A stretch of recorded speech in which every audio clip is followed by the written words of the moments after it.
la próxima exposición, que se titula Teletrabajo y negociación colectiva en FADU en el marco de la pandemia. Presentan Alcides Garbarini, funcionario administrativo en BDLIA de Facultad de Arquitectura, Diseño y Urbanismo. Primero que nada, agradecerles a todos y a todas, y particularmente al equipo que estuvo trabajando en la Feria Modo, la posibilidad de realizar esta exposición. Quisiera explicar un poco la intención de la exposición que voy a hacer. Esta va a ser una lectura parcial de un proceso que llevó casi 2 años, que estaba vinculado a las condiciones laborales generadas en la pandemia por realizar el teletrabajo y cómo procesamos en la Facultad de Arquitectura parte de todo lo generado en ese momento a través de la negociación colectiva. Y el interés, la motivación por la cual hacer esta presentación es intentar despertarles la inquietud de que la negociación colectiva es una herramienta sumamente útil para abordar los procesos de transformación organizacional. Comenzamos con palabras tanto del prorector como del rector, los compañeros de la comisión de ETAS, ahora los compañeros de bienestar, planteándonos, hay transformaciones que están pasando en la institución, esto no va a ser simplemente hacer más de lo mismo, sino va a ser transformar, cambiar. Y la negociación colectiva, desde la experiencia que tuvimos en Facultad de Arquitectura, ofrece pautas para cómo poder trabajar algunos de los aspectos de esa transformación. Así que espero que sirva para motivarlos en ese sentido. Bien, teletrabajo. No hace falta describirles demasiado lo que implicó el teletrabajo en el marco de la pandemia durante casi 2 años para toda la estructura de la institución, pero sí hay algunas pautas que nos parecía importante marcar que explican también en parte lo que estuvimos trabajando en el espacio de negociación colectiva. Y se vincula con esto que le decías antes. Hubo un proceso de transformación gigantesco, abrupto, y que no había sido posible planificar, que fue la pandemia. Y frente a eso, la necesidad del teletrabajo para mantener la institución funcionando. Tensionó todos los aspectos de la institución. Por suerte, teníamos equipos muy sólidos de trabajo, donde había experticia, vínculos y redes formales e informales que permitieron mantener la institución funcionando, una estructura jerárquica clara y definida, pero también una estructura que no siempre daba respuesta a todas las inquietudes. Y allí la negociación colectiva, la participación sindical, era una antena receptora de determinada información que la procesamos en la negociación colectiva. Obviamente, además, teníamos el desafío del distanciamiento social, que fue un enorme desafío porque tuvimos que atender la necesidad de diálogo por redes nuevas. Algunas las conocíamos y las utilizamos, por ejemplo el WhatsApp, pero no eran las vías correctas. Y empezamos a desafiarnos a ver cuáles eran los formatos de comunicación que precisábamos para esta nueva realidad. Frente a este proceso, especialmente en el 2020, que fue de muchísima incertidumbre, donde todos aceptamos el distanciamiento social como una necesidad para cuidarnos en salud, la herramienta sindical tuvo un desafío enorme. Cómo continuábamos el contacto y cómo planteábamos las inquietudes que iban surgiendo en ese proceso de transformación impuesto en el sentido de que tuvimos que todos salir a correr al teletrabajo, cómo procesábamos las inquietudes allí planteadas. Y se nos ocurrió desde el Centro de Base de Arquitectura generar un relevamiento, que es este relevamiento que muchos de los aspectos que van a ver responden a la realidad concreta de ese momento. Fue terminado a finales del año 2020, principios del 2021. Y se los estoy presentando tal cual fue elaborado en ese momento. No es una remasterización, es el relevamiento original. Primero, agradecer al equipo de compañeros que estuvieron para hacer esto posible, la compañera Ana Rama, Judith Telesca, Natalia Silvera y Valentina Sousa, que hicieron posible el relevamiento. Lo hicimos en 2 etapas fundamentalmente. Siempre utilizamos un formulario de Google Form, que aunque parezca mentira fue un primer desafío a nivel sindical y a nivel de cómo estábamos acostumbrados a mantener el diálogo con los compañeros. No era una asamblea como solíamos hacer. Y empezamos a relevar información. Lo completó un número significativo de compañeros porque no estaba abocado solo a teletrabajo, sino a todas las condiciones laborales en el marco de la pandemia. Pero 28 de esas respuestas eran especialmente vinculadas al tema de teletrabajo. Acá quiero hacer mención especial al tema de que era un relevamiento anónimo. Y esto es muy útil vinculado al tema del rol de la negociación colectiva, porque el anonimato en el relevamiento fue clave para que se pudieran expresar determinadas inquietudes, que de otra manera la estructura jerárquica no las escuchaba, y no las escuchaba quiero decir que no llegaban. En este espacio sí se podían expresar, en este espacio las podíamos procesar y llevar a la negociación colectiva donde la estructura jerárquica sí las escucha y las procesa. Por eso, esa idea para tratar de hacérselo de una manera gráfica, de que es otra antena que percibe otra sintonía de reclamos y las puede procesar, la negociación colectiva cumple ese rol y puede ser sumamente útil. Algunas de las, brevemente, de los datos que nos ofreció el proceso de este relevamiento. Claramente, una de las cosas que nos marcaba es que lo fundamental del trabajo administrativo se hacía mediante teletrabajo y participaban compañeros de todos los grados y escalafones en eso, sustancialmente los grados más bajos, que son los que sustentan la mayoría del trabajo. Conclusión primera y fundamental: sin teletrabajo la institución no se continuaba en funcionamiento. Respecto a la carga horaria en el teletrabajo, la mayoría de los compañeros, y con el paso del tiempo aún más, fue dedicando la mayoría de su tiempo laboral al teletrabajo. Y esto era un aspecto también significativo para fundamentar la relevancia que tuvo como herramienta para mantener la institución funcionando. La carga laboral, y aquí viene uno de los aspectos también sustanciales que fueron abordados en la negociación colectiva. Se incrementó la carga de trabajo en el proceso del teletrabajo. Y esto es algo que experimentamos todos los que tuvimos trabajo administrativo en ese momento. Y ese incremento era significativo, ¿sí? La dedicación era alta y además en un marco de aislamiento social, en el marco de que teníamos todas las actividades sociales adentro de nuestra casa y las tareas de cuidado, especialmente las compañeras, lo que agregó tensión. Y es un aspecto fundamental que después tuvimos que abordar en la negociación. Las condiciones de trabajo en los hogares. Y aquí tuvimos una sorpresa para nosotros. Esperábamos que la primera respuesta de las personas respecto a las condiciones en su propio hogar fuera de que no tenían las condiciones para trabajo. Y nos llevamos cierta sorpresa porque la respuesta de los compañeros fue que se sentían en condiciones relativamente aceptables. Y es importante marcarlo porque el relevamiento tomaba en cuenta las percepciones. No era un informe técnico de prevencionistas si estaban o no las condiciones. Obviamente las casas de nuestros compañeros no estaban preparadas para el teletrabajo. De un día al otro tuvimos que realizarlo. Pero la percepción de cierta comodidad era importante y estaba allí. No era la primera reivindicación el tema de no tener las condiciones. Estaba, pero no era la primera. En cuanto a los costos-beneficios, porque también casi que automáticamente y como preconcepto, como delegados sindicales decíamos, teletrabajo es más caro. Lo primero que tiene que hacer es haber una remuneración diferencial.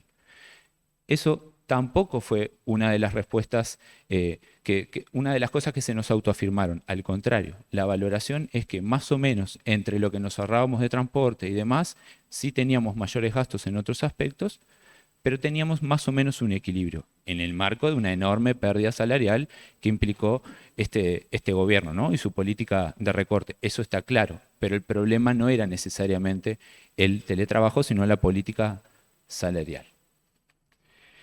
Pero aquí sí apareció un aspecto que a priori no teníamos mapeado, y es el tema del estrés. La principal reivindicación de los compañeros era el estrés generado en esta nueva dinámica, que además se potenciaba en la situación de distanciamiento social. Era muy claro, y ahí la gráfica es contundente, cómo se sentían cada vez más estresados los compañeros con la tarea. Entre otras cosas, porque en aquella otra pregunta respecto a la utilización del tiempo, empezaron a desdibujarse, o literalmente se desdibujaron del todo, las fronteras espacio-tiempo. En todo momento se hablaba el celular, en todo momento había que atender una tarea, en todo momento nos acordábamos de algo y le pedíamos a otro compañero otra cosa. No era una cuestión desde la jerarquía hacia abajo, sino era generalizada. Y todo eso fue incrementando las situaciones de estrés y era la principal demanda que planteaban los compañeros, la principal duda respecto a esta modalidad de trabajo.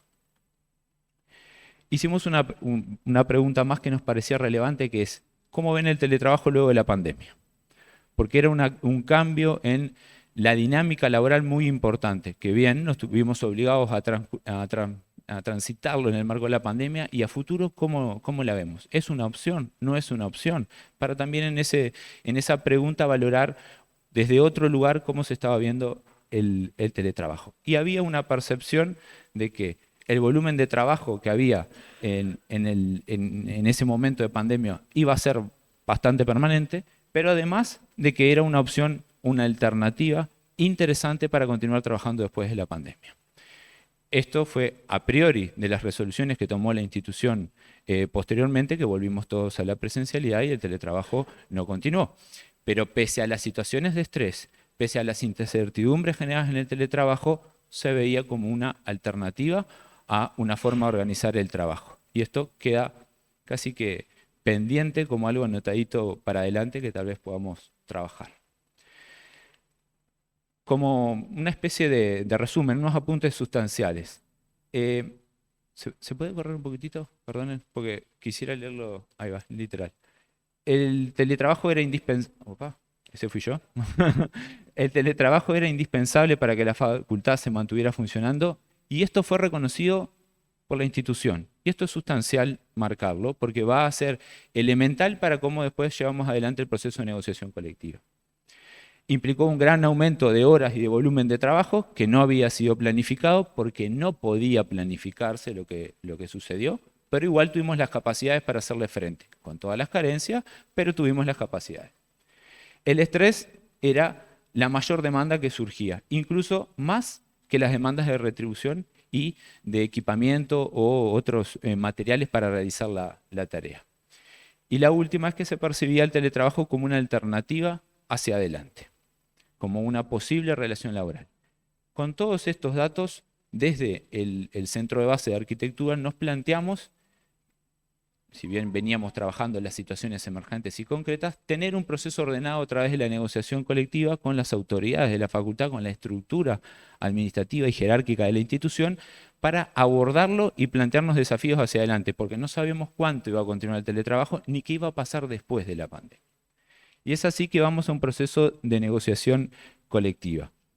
Ahí hago un pequeño apunte que es más interesante en algunos casos leerlo, pero quiero detenerme e intentar sobrepasar la simple línea de tiempo.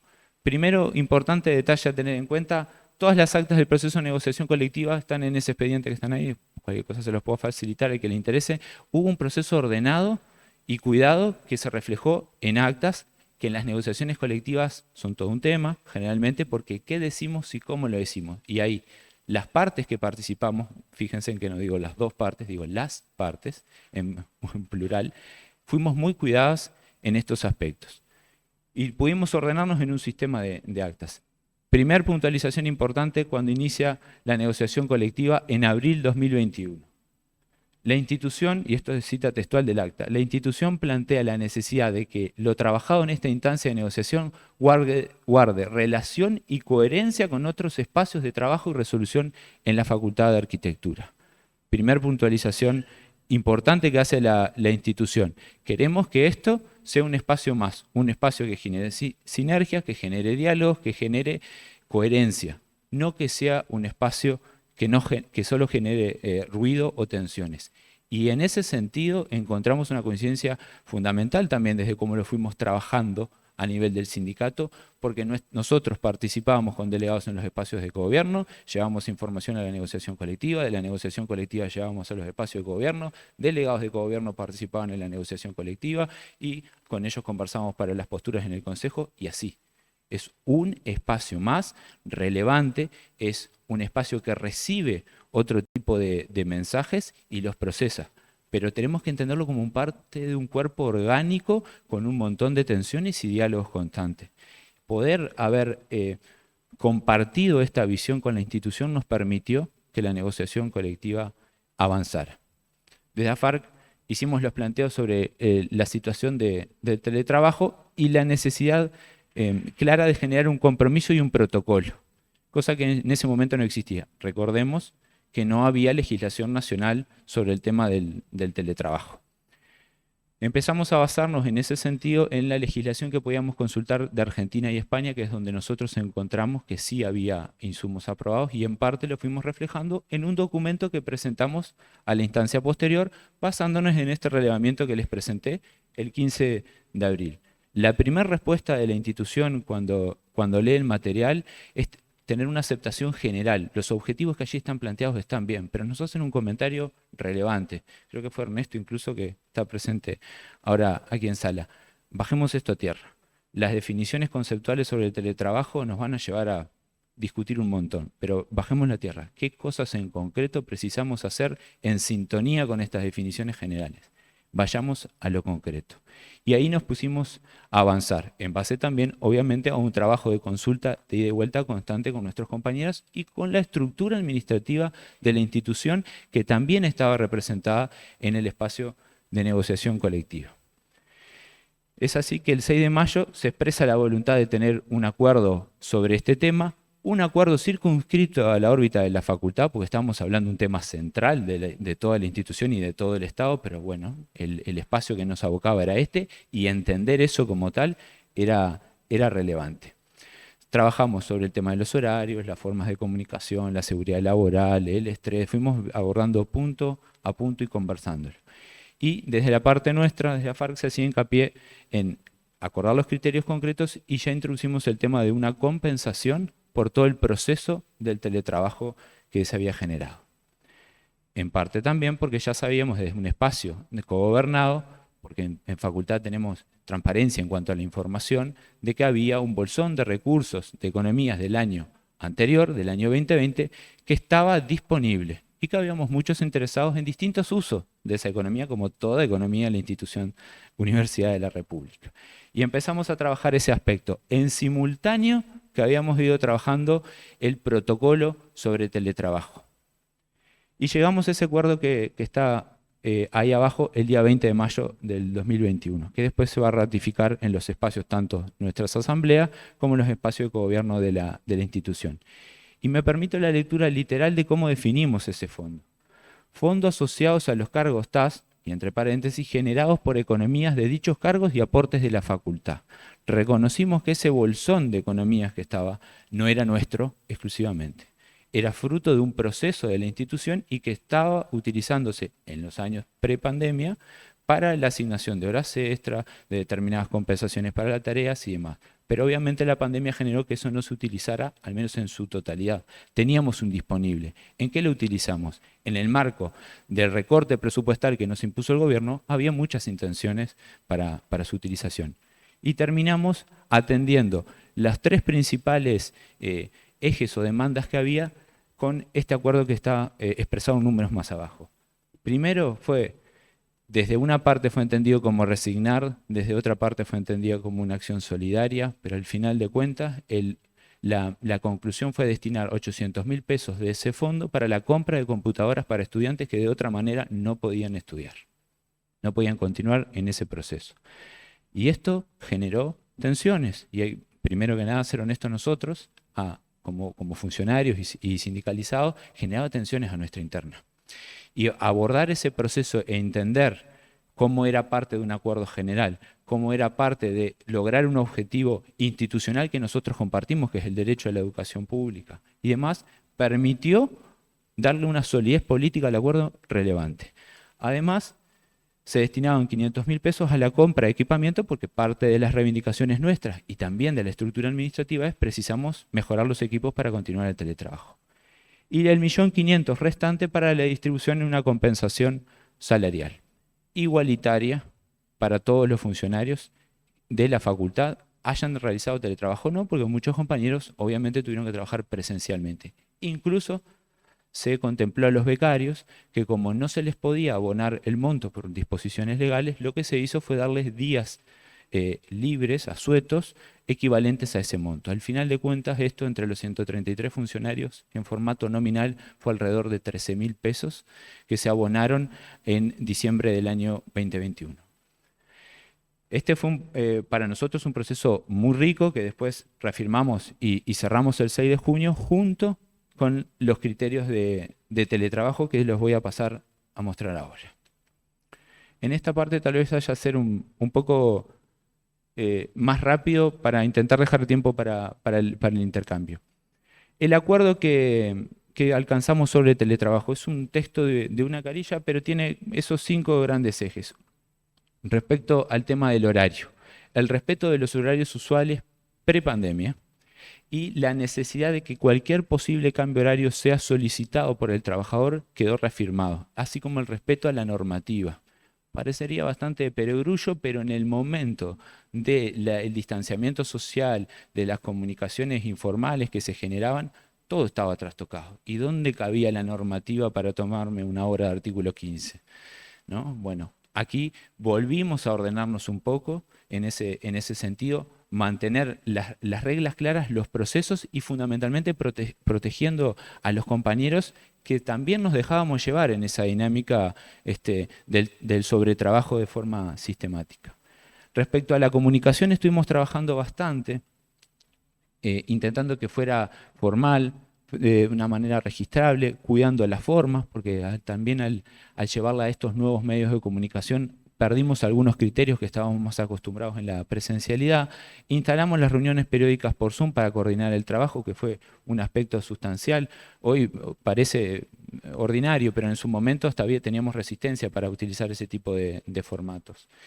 Y también planteamos que se preservara la información institucional y personal, porque estábamos usando el mismo celular con el mismo medio de comunicación, la misma aplicación para cualquier fotografía y una escolaridad de un estudiante, un recibo, lo que fuera. Bueno, fuimos hacia otros medios de comunicación y generando criterios que nos permitió ordenarnos y preservar la institución y preservarnos nosotros. Sobre infraestructura, establecimos criterios claros de a quién comunicar, qué tiempos había para atender las necesidades de material para continuar el trabajo. Y esto era importante porque estábamos algo desorganizados en ese sentido y había un montón de demandas que fueron atendidas en parte con esos recursos que les comentaba y establecimos un proceso para que se atendiera. Y luego el tema de la mitigación de riesgos. Y aquí es importante, o al menos yo quiero resaltar, de que un objetivo fue mitigar las consecuencias negativas del teletrabajo. Y era necesario mitigar porque como no lo habíamos podido planificar, tuvimos que ir directamente a ese paso. Y se pusieron los recursos de la facultad en técnicos especializados en este tipo de temas para atender esas situaciones. Y generamos además un nuevo derecho.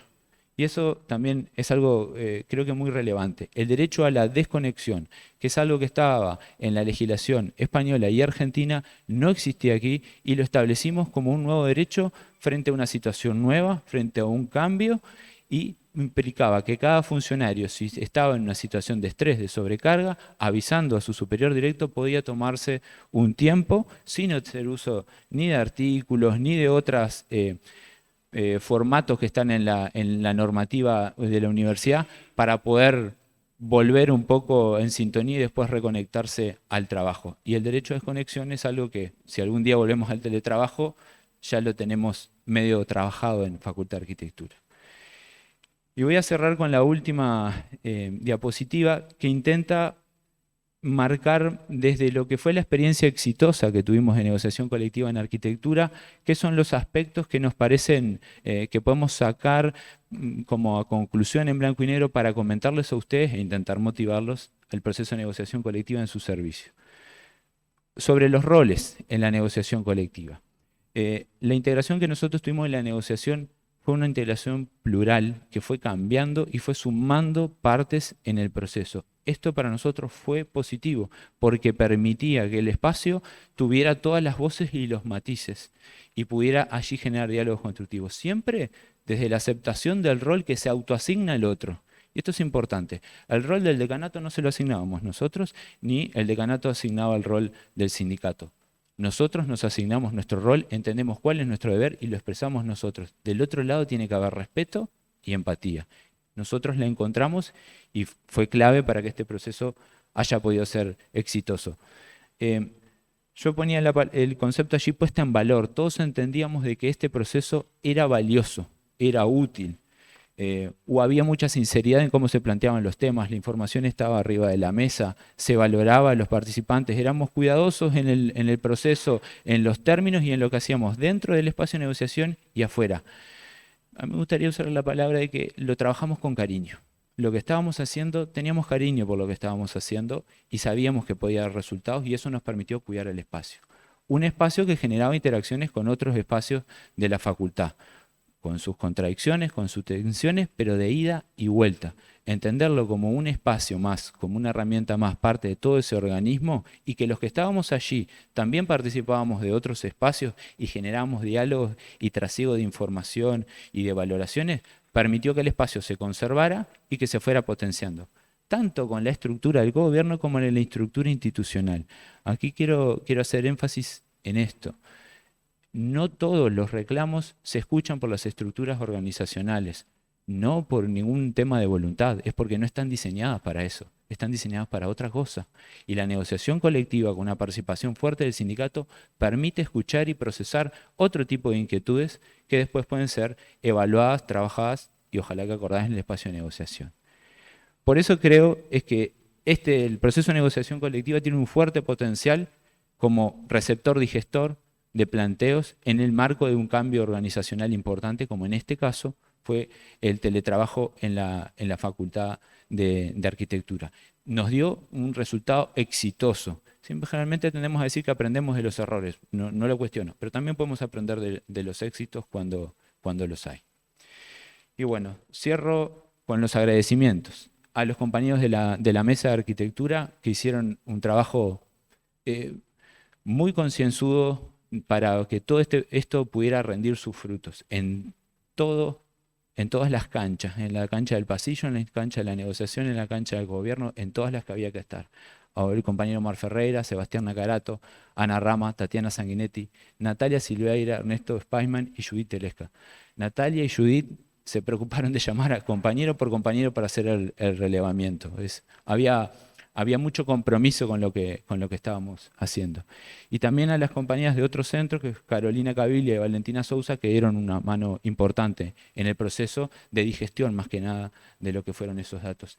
Y la secretaria, directora de división de la facultad, María Recoba, que tuvo a bien dar una lectura y hacerme comentarios de esta presentación. Así que muchas gracias a todos y quedo a disposición.